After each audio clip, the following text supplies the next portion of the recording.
June International Day of Yoga.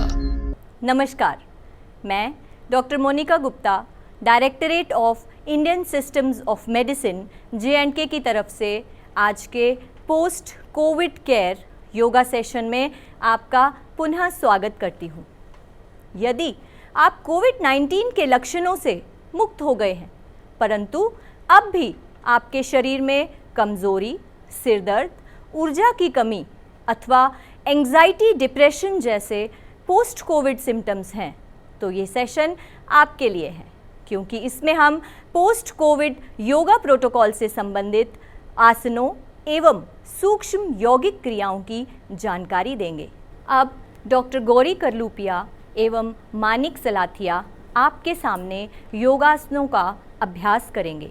ये क्रियाएं प्राण शक्ति को बढ़ाकर ऑक्सीजन लेवल को बढ़ाती हैं, अतः इन्हें पोस्ट कोविड केयर की अवस्था में किया जा सकता है। अब श्वास और प्रश्वास की सूक्ष्म यौगिक क्रियाएं करेंगे। सर्वप्रथम मुट्ठी बंद कर लें, हाथ शरीर के बगल में सीधा रखें, श्वास भरते हुए कंधों को ऊपर उठाएं और श्वास छोड़ते हुए कंधों को नीचे ले आएं। इसकी 10 आवृत्तियां करें।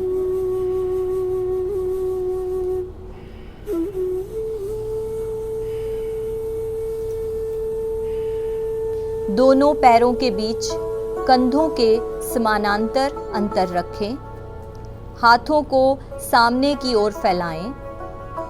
अब शेर के पंजों की तरह मोड़ते हुए श्वास भरते हुए दोनों हाथों को कंधों के पास ले आएं और झटके के साथ सामने की ओर श्वास छोड़ते हुए हाथों को फैलाएं। इसकी 5 आवृत्तियां करें।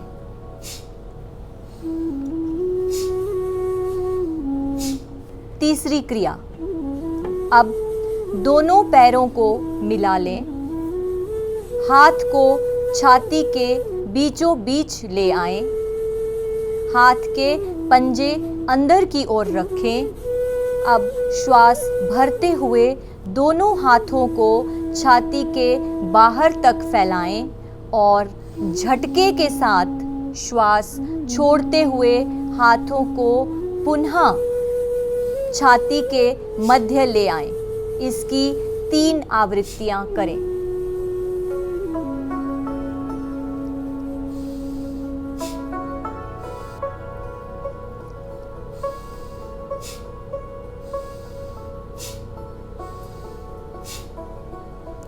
चौथी क्रिया, दोनों पैरों के बीच 1 से 1.5 फीट का अंतर रखें, कमर तक के भाग को 30 डिग्री आगे की ओर झुकाएं और हाथों को जंघा पर रख लें।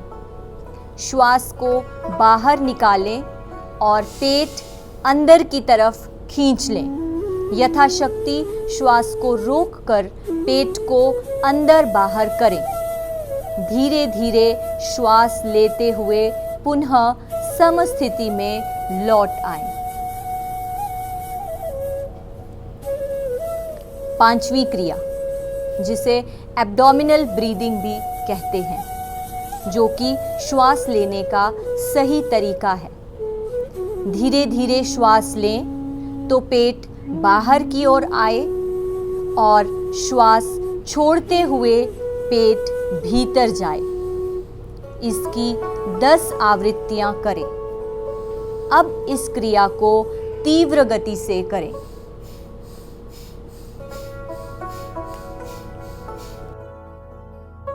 स्कंद चालन, दोनों पैरों के बीच 2 से 3 इंच का अंतर रखें। दोनों भुजाएं सामने की ओर उठाएं। हथेलियों का मुख ऊपर की ओर होना चाहिए।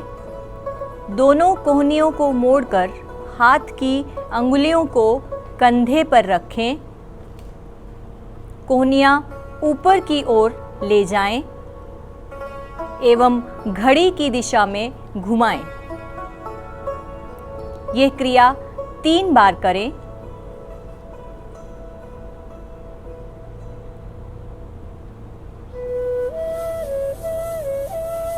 इस क्रिया को 3 बार घड़ी की विपरीत दिशा में करें।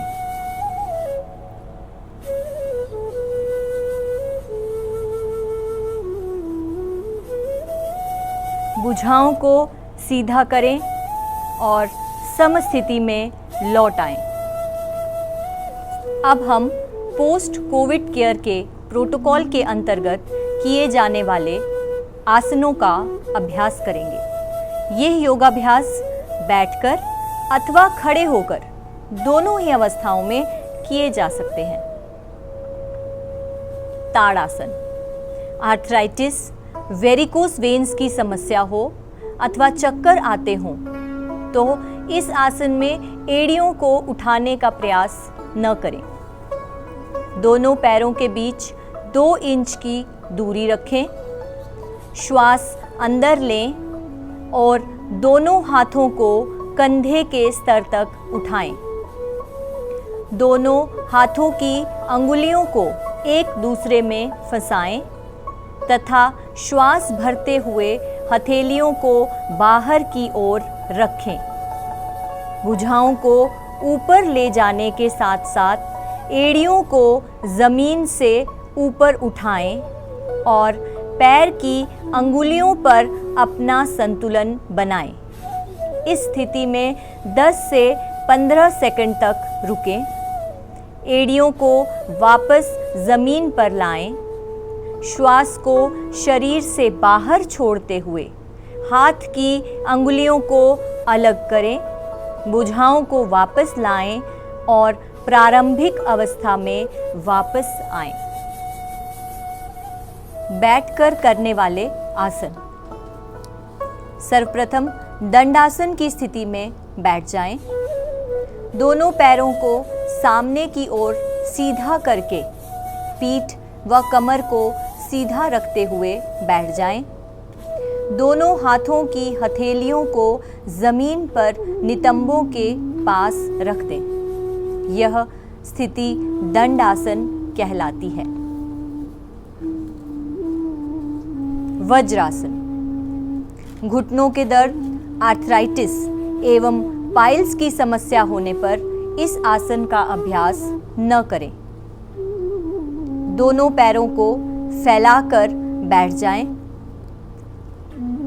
हाथ शरीर के बगल में हों और हथेलियां जमीन पर हों।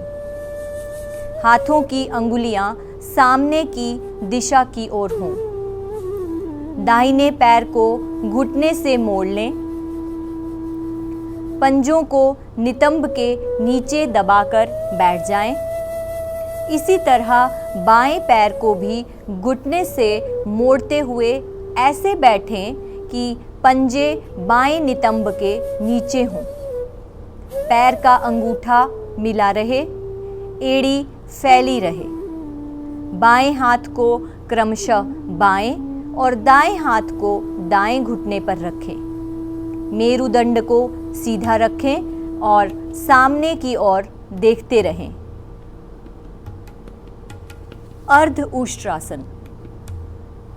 हर्निया, आर्थराइटिस, चक्कर आते हों और यदि सर्जरी हुई हो तो इस आसन का अभ्यास न करें। दोनों घुटनों के बीच थोड़ा सा अंतर रखते हुए घुटनों के बल खड़े हो जाएं, परंतु पैर के अंगूठे आपस में मिले रहें। दोनों हाथों को नितंबों पर इस प्रकार रखें कि अंगुलियां जमीन की ओर हों, कोहनियां और कंधे समानांतर रहें। श्वास भरते हुए धड़ को जितना हो सके पीछे की ओर झुकाएं और जांघ तथा पेट को खिंचाव में लाते हुए उस खिंचाव को महसूस करें। श्वास प्रश्वास सामान्य रहेगा। श्वास छोड़ते हुए धीरे धीरे कमर को सीधा करते हुए वज्रासन की स्थिति में आ जाएं। उत्तान मंडूक आसन। घुटनों का दर्द होने पर वज्रासन की स्थिति में न बैठें। दोनों पैरों के अंगूठों को सटाते हुए दोनों घुटनों को जितना हो सके फैलाएं। श्वास भरते हुए दोनों भुजाओं को उठाएं। हथेलियां आमने सामने रहेंगी। दाएं हाथ को मोड़ते हुए बाएं कंधे पर रखें और बाएं हाथ को मोड़ते हुए दाहिने कंधे पर रखें। इस स्थिति में खिंचाव को महसूस करें। श्वास छोड़ते हुए क्रमवत पुनः स्थिति में लौट आएं।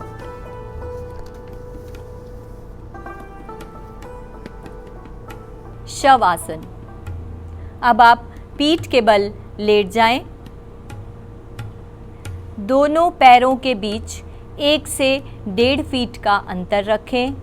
भुजाएं शरीर के समीप तथा हथेलियां शरीर से 6 से 9 इंच की दूरी पर रखें। हथेलियां आकाश की ओर हों। आंखें कोमलता से बंद कर लें। शरीर को ढीला छोड़ दें और आते जाते श्वास प्रश्वास को सामान्य करें। एक लंबा श्वास लें। अपने चित्त को दाएं पांव के अंगूठे पर ले जाएं। वहां से सिर तक शरीर के एक एक अंग को शिथिल छोड़ दें तथा तनाव मुक्त कर दें। अब सूक्ष्म तौर पर आते हुए श्वास प्रश्वास पर चित्त को टिका दें। इस अवस्था में आराम करें। दोनों हथेलियों का घर्षण कर मुख पर घुमा लें और धीरे धीरे आँखों को खोल लें और एक नई चेतना का आभास करें। अब बाईं ओर से करवट लेकर सुख आसन में बैठ जाएं। अब हम प्राणायाम प्रारंभ करते हैं। सर्वप्रथम किसी भी आरामदायक अवस्था में बैठ जाएं। भस्त्रिका। हाई बीपी एवं हृदय रोग से पीड़ित व्यक्ति इसे तीव्र गति से न करें। इसमें श्वास प्रश्वास लौहार की धौंकनी की तरह लेते हैं। दोनों नासिका द्वार से तेजी के साथ श्वास अंदर लें एवं बाहर छोड़ें। एक बार में 10 आवृत्तियां करें। एक बार पुनः करें। Kapalbhati. High BP, peptic ulcer, bleeding disorders, piles एवं गर्भावस्था में इसका अभ्यास न करें। इसमें उदर की मांसपेशियों को दबाव पूर्वक अंदर की ओर खिंचाव देते हुए सक्रियता पूर्वक श्वास छोड़ें और निष्क्रियता पूर्वक ग्रहण करें। तीव्र श्वास छोड़ने की 10 आवृत्तियां करें।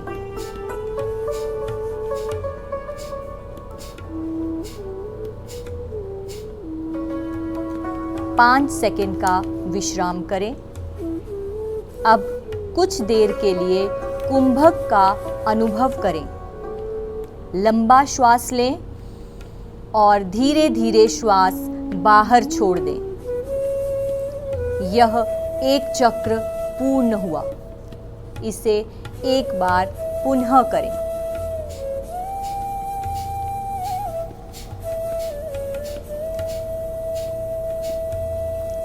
नाड़ी शोधन अथवा अनुलोम विलोम प्राणायाम।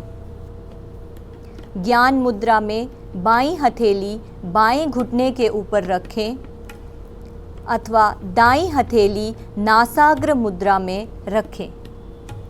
अनामिका एवं कनिष्ठिका अंगुली बाएं नासिका पर रखें। मध्यमा और तर्जनी अंगुली को मोड़कर रखें। दाएं हाथ का अंगूठा दाईं नासिका पर रखें। बायां नासिका रंध्र खोलें और बाईं नासिका से श्वास ग्रहण करें। इसके बाद कनिष्ठिका और अनामिका अंगुलियों से बाईं नासिका बंद कर लें। दाईं नासिका से अंगूठा हटाकर दाईं नासिका से श्वास बाहर छोड़ें। तत्पश्चात एक बार दाईं नासिका से श्वास ग्रहण करें। श्वास उच्छ्वास के अंत में दाईं नासिका को बंद करें, बाईं नासिका खोलें और इसके द्वारा श्वास बाहर छोड़ दें। यह पूरी प्रक्रिया नाड़ी शोधन या अनुलोम विलोम प्राणायाम का एक चक्र है। यह पूरी प्रक्रिया 2 बार दोहराई जानी चाहिए।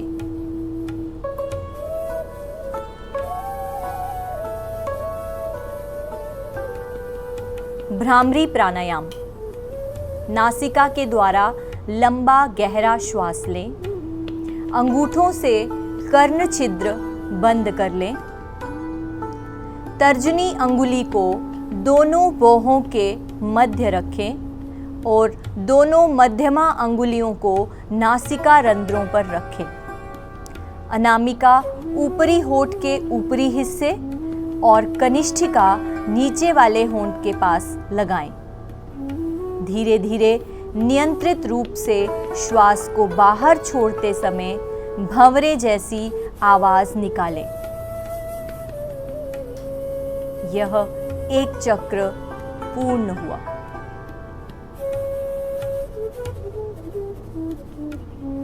इसे 2 बार दोहराएं।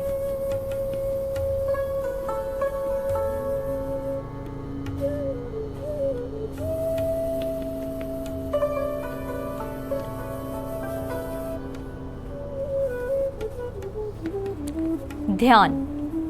ध्यान लगातार चिंतन मनन की एक क्रिया है। किसी भी आरामदायक स्थिति में बैठ जाएं एवं मेरुदंड को सीधा रखें। ज्ञान मुद्रा या ध्यान मुद्रा धारण करें।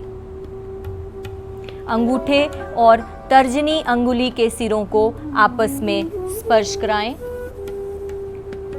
अन्य 3 अंगुलियां सीधी और आरामदायक स्थिति में होनी चाहिए। ऊपर की ओर खुली हुई हथेली को घुटनों पर रखें। हाथों एवं कंधों को ढीला और शिथिल कर दें।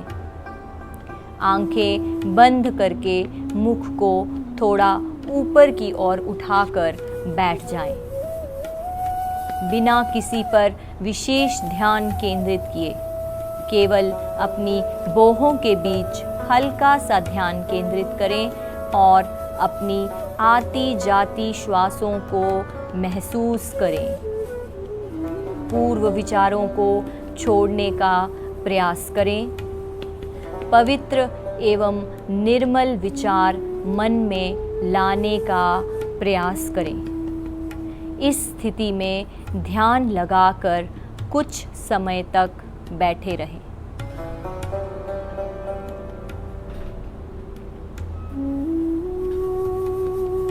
आज के इस सेशन में आपने इम्यूनिटी को बढ़ाने एवं पोस्ट कोविड केयर के लिए लाभदायक आसनों की प्रस्तुति देखी।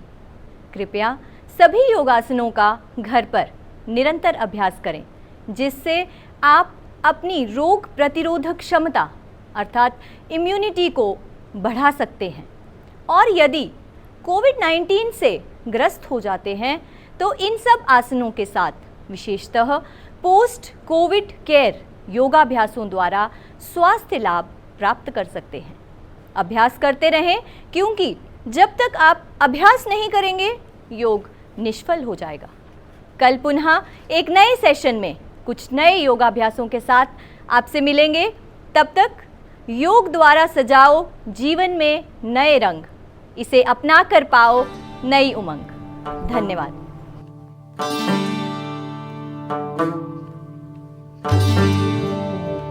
Thank you.